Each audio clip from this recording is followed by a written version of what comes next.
কি বন্ধু শুনলাম তোর নাকি বিয়ে হবে।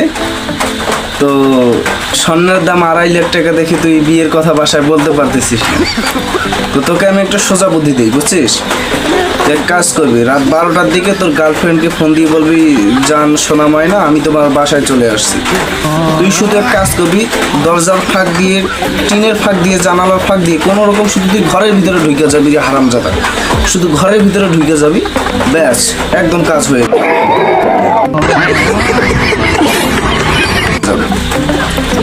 আকাম টাকাম করা যাবে না, আকাম টাকাম করিস না, শুধু ঘরের ভিতরে ঢুকবি।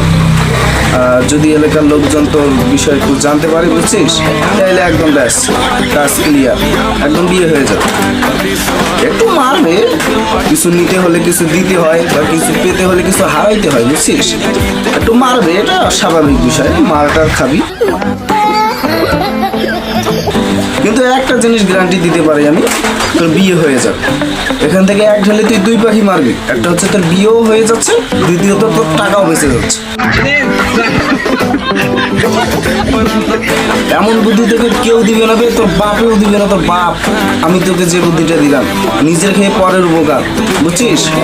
তো বিয়ে শাদী করার পর জানাইস। मतलब वो अलग ही लेवल का बंदा था।